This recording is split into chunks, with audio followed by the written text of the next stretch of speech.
Welcome to learn with Lucy. आज का video है क्लास 12 का फिजिक्स का एटम के चैप्टर से। और आज हम लोग इस वीडियो में डिस्कशन करेंगे velocity and frequency of electron in a stationary orbit. Stationery orbit में इलेक्ट्रॉन का वेलोसिटी और फ्रीक्वेंसी क्या होगा ये हम लोग डिराइव करेंगे। ठीक है, तो जब कोई एक ऑब्जेक्ट सर्कुलर पाथ में रोटेट करता है तो वो सेंट्रीपेटल फोर्स के भरोसे रोटेट करता है। सेंट्रीपेटल फोर्स हमेशा क्या होता है ना, orthogonal to the direction of motion. अगर कोई एक ऑब्जेक्ट सर्कुलर पाथ में, इलेक्ट्रॉन एक सर्कुलर पाथ में रोटेट कर रहा है तो उसका डायरेक्शन ऑफ मोशन इस डायरेक्शन में है, तो उसका सेंट्रीपेटल फोर्स उसके साथ 90 डिग्री में टुवार्ड्स द सेंटर आएगा।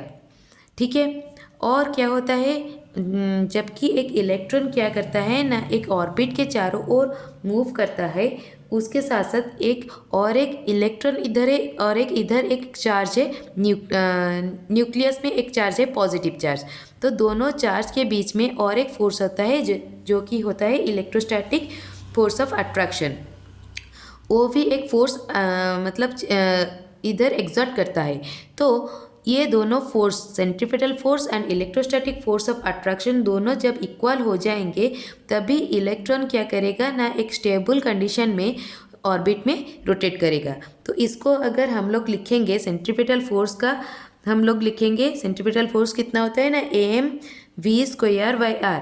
सेंट्रीपेटल फोर्स का मैंने एक वीडियो बनाया हुआ है, आप उसको सेंट्रीपेटल फोर्स और सेंट्रीपेटल एक्सेलरेशन कैसे डिराइव करते हैं उस वीडियो में मैंने पूरा डिटेलली अच्छे से डिस्क्राइब किया है, आप जाके उधर देख सकते हैं। तो सेंट्रीपेटल फोर्स होता है mv²/r और electrostatic force of attraction between the electron and the nucleus that is from the Coulomb's law, that is 1/4πε0 into Q1। Q1 कितना होता है, अगर न्यूक्लियस को ले रहे हैं तो Z मतलब एटॉमिक नंबर, E मतलब charge of electron, and electron का चार्ज कितना होता है E, डिवाइडेड बाय दोनों के बीच में डिस्टेंस है R, तो R²।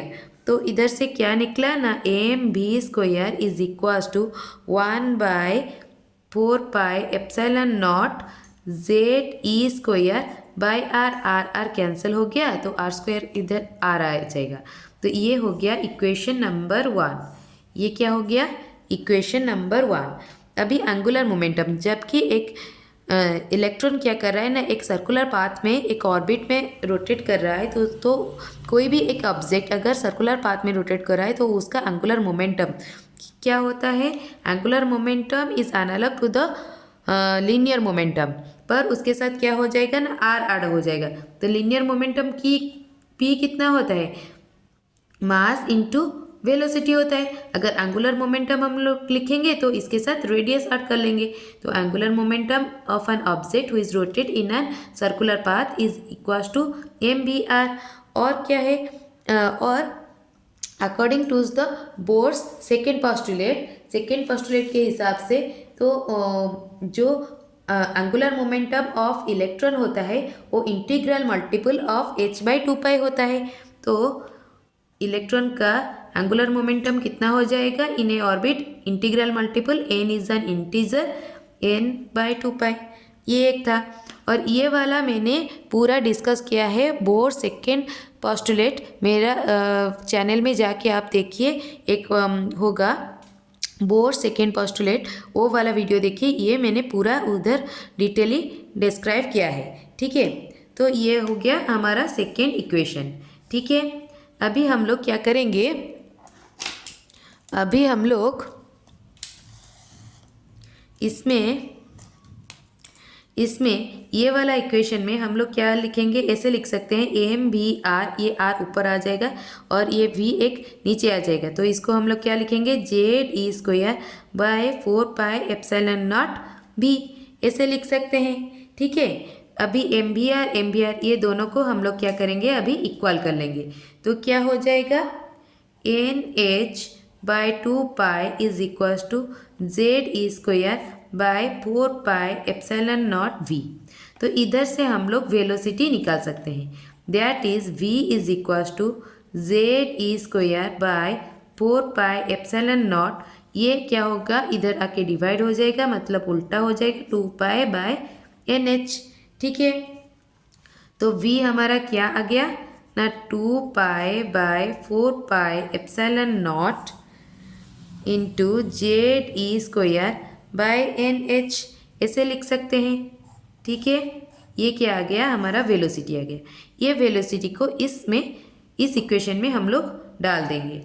ठीक है, अभी अगर हम लोग इस इक्वेशन में डालेंगे तो ये क्या हो जाएगा, एम v के जगह पे लिखेंगे 2 पाई/4 pi into ZE²/NH whole into r is equal to NH/2 पाई।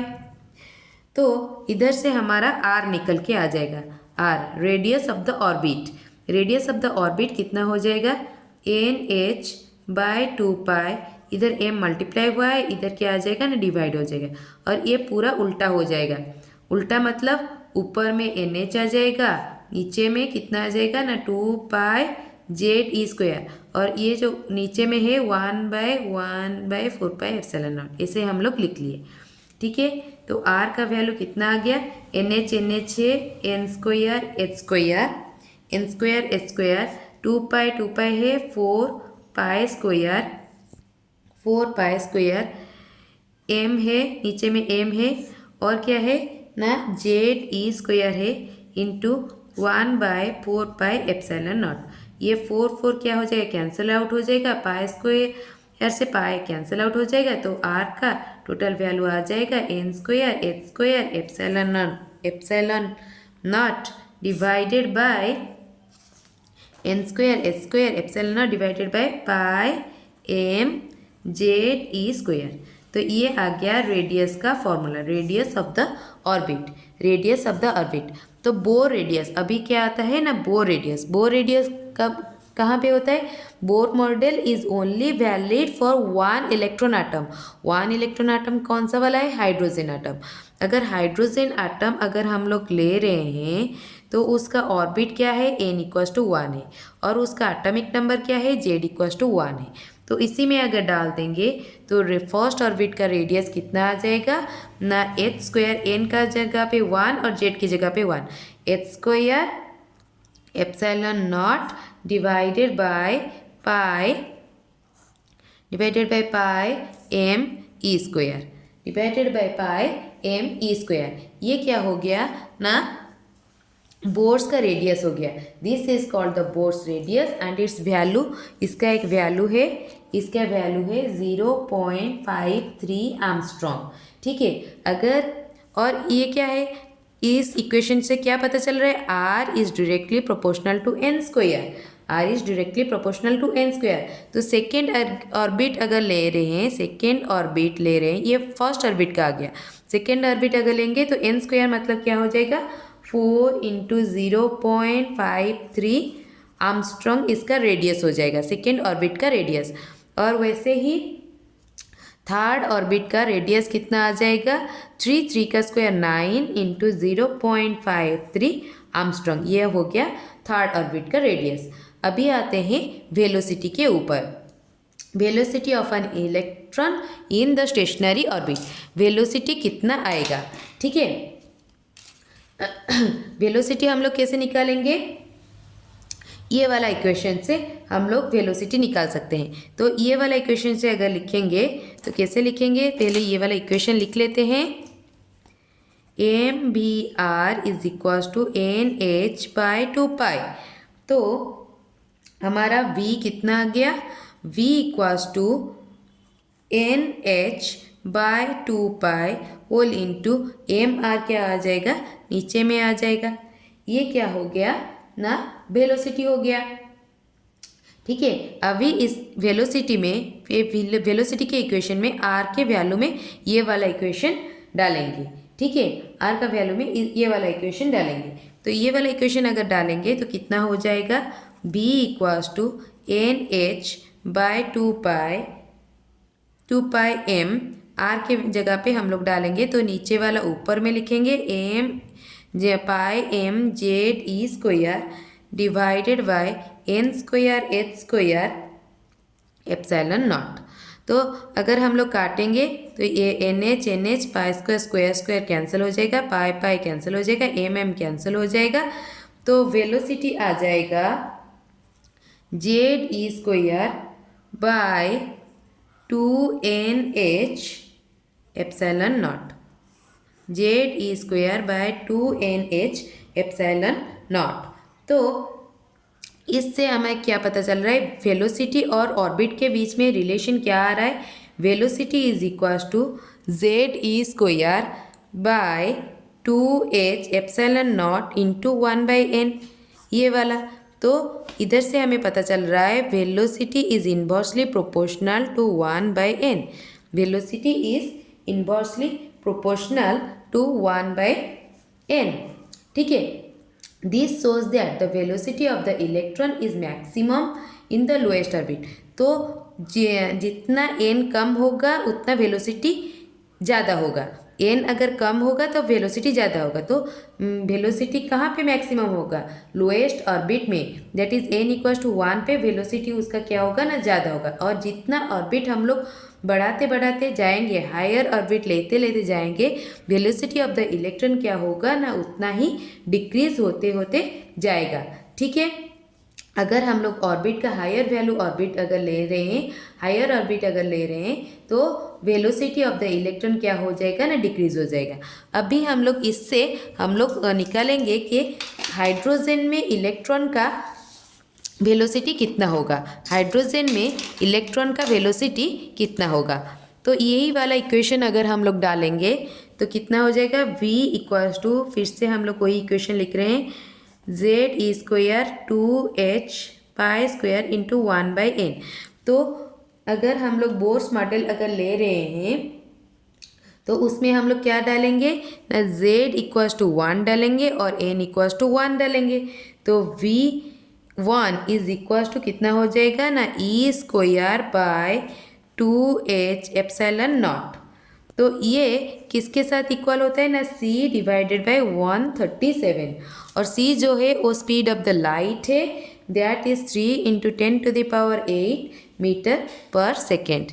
ठीक है, ये क्या है, ये कौन सा वाला वेलोसिटी है, velocity of electron of atom hydrogen, hydrogen atom का इलेक्ट्रॉन का वेलोसिटी इतना है। ठीक है, अभी वेलोसिटी निकल गया, अभी हम आएंगे फ्रीक्वेंसी के ऊपर। ठीक है, फ्रीक्वेंसी कैसे निकालेंगे, फ्रीक्वेंसी अभी क्या निकालेंगे ना, फ्रीक्वेंसी निकालेंगे। तो इट इज़ फ्रीक्वेंसी क्या है, it is the number of revolution completed पर सेकेंड, मतलब एक सेकेंड के अंदर एक इलेक्ट्रॉन, एक सेकेंड के अंदर एक इलेक्ट्रॉन न्यूक्लियस के चारों ओर कितने चक्कर लगा लेता है, एक सेकेंड के अंदर, एक सेकेंड के अंदर कितना चक्कर लगा लेता है। एक रिवॉल्यूशन में वो एक साइकिल कंप्लीट करेगा, एक रिवॉल्यूशन में एक साइकिल कंप्लीट करेगा। तो एक सेकेंड के अंदर, ये एक सेकेंड टाइम इंटरवल के अंदर वो कितना साइकिल, कितना चक्कर काटता है, उसको बोलते हैं फ्रीक्वेंसी। ठीक है, तो अगर हम लोग क्या निकले, जो अगर हम लोग वेलोसिटी अगर लिखेंगे, वेलोसिटी ऑफ द इलेक्ट्रॉन अगर लिखेंगे तो क्या लिखेंगे, displacement divided by time. Displacement कितना होगा, इसका सरकमफरेंस कितना है, 2πr है, और कितने टाइम इंटरवल में, लेट टाइम ले रहा है कैपिटल T टाइम। ठीक है, कितना टाइम ले रहा है, कैपिटल T टाइम। और ये जो कैपिटल T है 1/टाइम is equals to f, frequency का ऑपोजिट है time period. Time period T मतलब time period is inversely proportional to 1/फ्रीक्वेंसी। फ्रीक्वेंसी जितना है उसका ऑपोजिट है, क्योंकि फ्रीक्वेंसी कितना है, हमेशा फ्रीक्वेंसी होता है क्या है, साइकिल पर सेकेंड होता है ना, और सेकेंड क्या है, second, number of cycle divided by second. Number of cycle मतलब क्या, n डिवाइडेड बाय t। तो f is inversely proportional to t, तो 1/t को हम लोग क्या लिखेंगे, 2πf। f फ्रीक्वेंसी के लिए लिख रही हूँ, फ्रीक्वेंसी मतलब f r, 2πf r। अगर 2πf अगर हम लोग, ये क्या है, f जो है वो लीनियर फ्रीक्वेंसी, हम लोग को इसको 2πf के फॉर्मेट में अगर लिख रहे हैं तो फिर वो क्या हो जाएगा ना, रोटेशनल फ्रीक्वेंसी, दैट इज ये क्या है, omega is the rotational frequency, rotational frequency into R. तो वेलोसिटी ऑफ इलेक्ट्रॉन को हम लोग क्या लिख सकते हैं ना, R into omega, R into omega, ठीक है, आर इंटू ओमेगा, ओमेगा के जगह पे हम लोग लिखेंगे आर 2πf, ठीक है। तो इधर से फ्रीक्वेंसी निकल के आ जाएगा वेलोसिटी बाय 2πr, ठीक है, समझ में आ गया। Frequency of the electron in a stationary orbit कितना आ जाएगा ना, v equals to f equals to v by 2πr।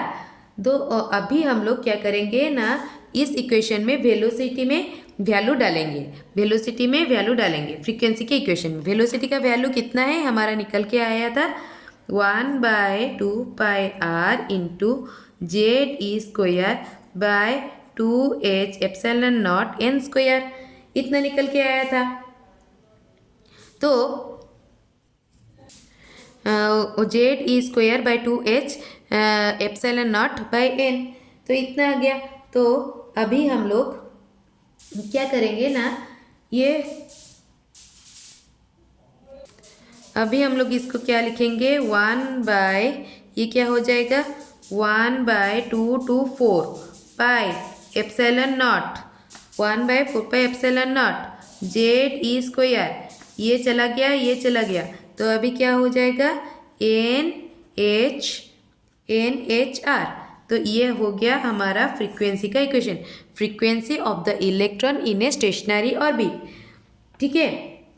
अभी हम लोग ये हो गया क्या हमारा, इसके जगह पे हम लोग के भी लिख सकते हैं, या फिर 1/4 एप्सिलॉन नॉट क्या होता है 9 × 10⁹ इसका वैल्यू होता है।